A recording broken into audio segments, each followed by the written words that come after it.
there, in this video we are going to be covering Zonko's Big Adventure as a solo. And I hope this video is helpful for students doing your ABRSM Initial Grade List A selection. Let's get started.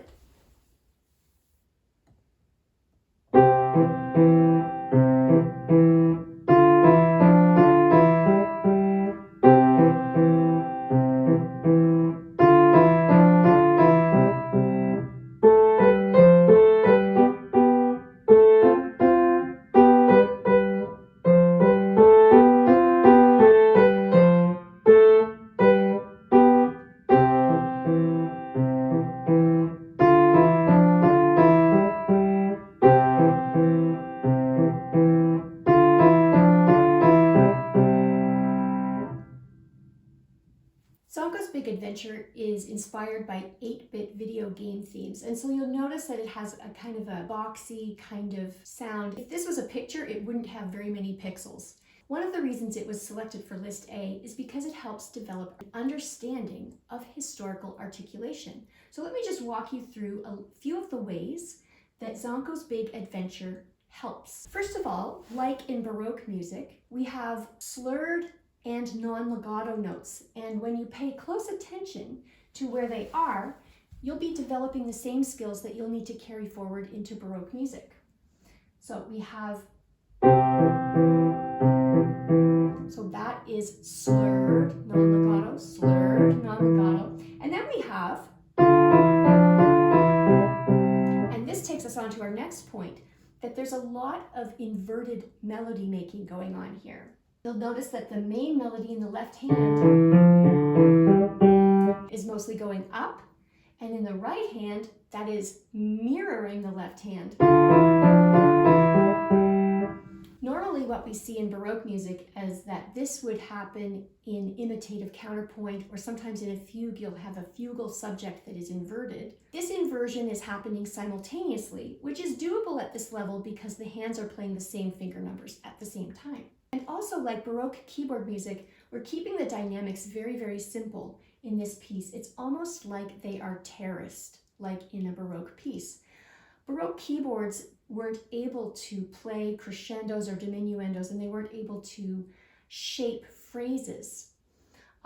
Instead, what happened was they had one dynamic that went along. It was either loud or soft, and then some keyboards had a second keyboard, and they would go to the other keyboard for a louder or a softer section. And sometimes you could couple the two keyboards together and both would play simultaneously for an even louder sound. But in Baroque music overall, there was no shading between these dynamic levels. So in Zonko's Big Adventure, I would keep to the idea of those terraced dynamics and just one long section of one dynamic and then another dynamic, and a very kind of quick change between them. I know there are some crescendos, but because this piece imitates video game music, I would keep the dynamics very simple. So it's kind of cool to me that there's this connection between Baroque music and video game music.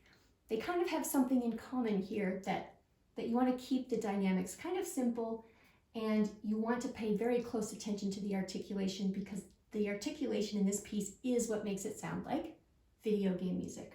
And it also helps you get ready for Baroque music. And speaking about Baroque keyboards, why not try Zonko's Big Adventure on other keyboard instruments? Let's try what it sounds like on a harpsichord sound. Harpsichords aren't as loud as pianos, so I'm going to turn my volume down.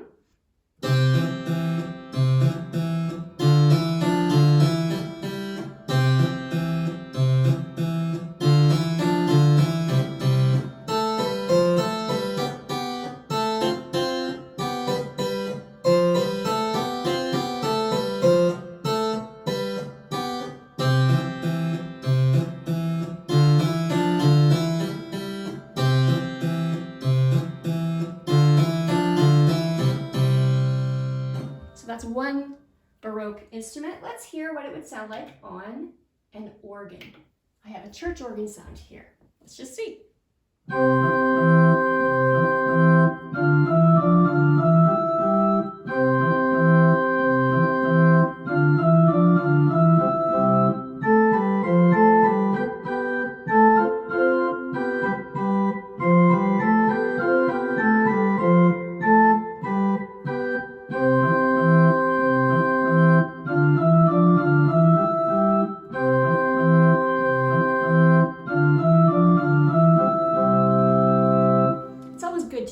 just a little bit. And I know that over the past 200 years, keyboard music has really become all about the piano, but let's remember that several hundred years ago, keyboard players had several different options about what timbre they wanted to choose from. And if you have access to a keyboard that makes all these different sounds, I would definitely encourage you to try it out, because this is what helps give you a little bit of an imaginative ear for music. And maybe you'll want to play the organ someday, which has so many choices of sounds. Or maybe you'll want to try a harpsichord someday. Piano is just one choice of instrument we have available to us these days. Remember that there's a free Zonko's Big Adventure tutorial that helps take you through this piece step by step. And if you want, you can get the Zonko's Big Adventure e-sheet, which is studio licensed, and you only have to buy it once, and you can use it with all your students. So all the best with this piece, and I really hope you enjoy it and get lots out of it for your future of playing Baroque and classical music.